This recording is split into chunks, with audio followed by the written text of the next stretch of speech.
So this is my 13-month anniversary today. Woohoo! 13 months. Woohoo! What I'm going to address in this video is I'm communicating with someone right now. He's asking me, do I think it's possible to go from smoking all the time to being moderate? And what it reminded me was there was another video I wanted to make that I had not made about a revelation I had. I mean, yes, I did make it. But I'm going to readdress it in this video in a different way. I've said that I had an addiction to weed. And because of the changes I've made recently with not playing games, and once I started not playing games, realizing that I then wanted to eat all the time, it's helped me to realize that I have a compulsive personality. I know some of you may have already figured that out about me. Good for you. I'm a little slow on certain things. And once I realized that I have a compulsive personality, what started occurring to me is weed isn't the problem. And I've said this in other videos for those of you that, like to get upset with me for saying I was addicted to weed. I've clearly said that the problem was me, not weed. But it's become even more clear.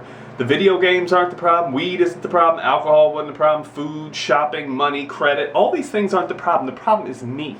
The problem is the way I overdo everything.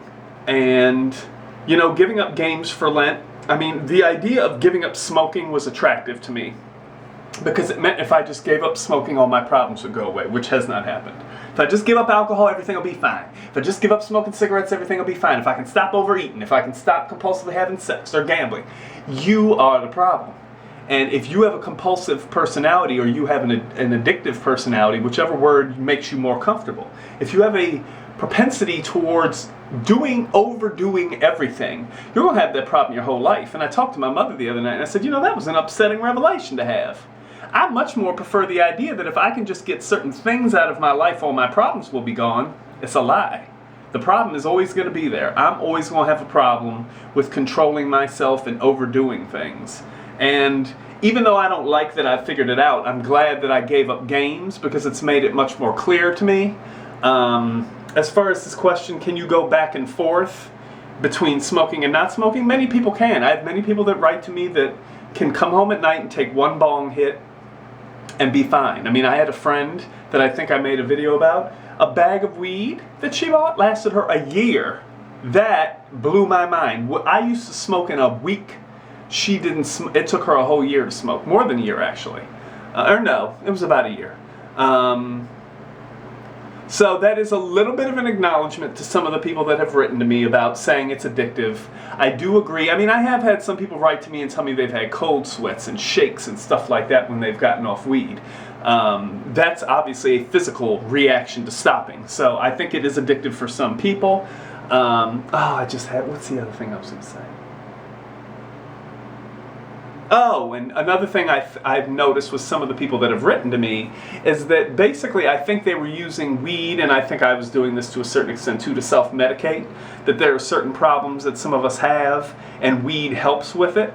And then when you decide that because just like a lot of prescription drugs, there are good and bad effects with weed, and it may help you in certain ways and have a negative impact on you in others. And at some point, for a lot of people, the negative starts to outweigh the positive, and that's when they want to stop. And then when they try to stop, all the underlying issues that the weed was helping deal with bubble up. They bubble up, and that's when you freak out.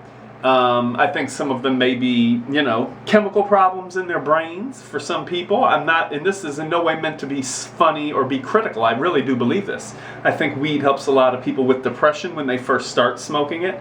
And if they're able to remain moderate, I think it can help them slightly. But most people I know that start off smoking it because of depression end up overdoing it, and then it ends up making them more depressed later.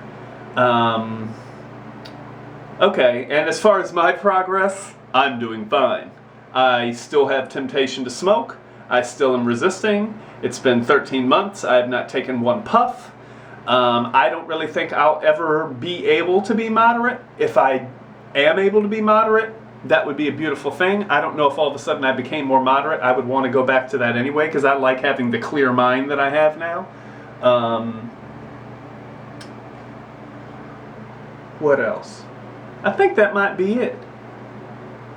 Bushy beard. I almost was going to... Never mind, that's not the point. So, Thank you all, as I usually say. Thank you to everyone for supporting me. Some of these videos that I've made about weed have been getting a tremendous amount of attention. I appreciate everyone that's been sending them around. I appreciate everyone that's mentioned them in forums as a place for people to go. A few people have written to me and told me they've watched my documentary, which kind of makes me want to pull them off YouTube and sell them. Luckily, I really want to help people, so all I'm doing is going through and adding ads to them because I work hard and I'm really ready to make a little money from this. And to those of you that don't like the ads, I understand, but I got to do what I got to do. None of y'all are sending me money to pay my bills. So, I will continue to make videos. I will continue to help people. I continue to encourage anyone that wants to write to me. I'll advise you as best I can, being the non-professional drug counselor that I am. And I think that's all. Bye-bye from Sobriety Land.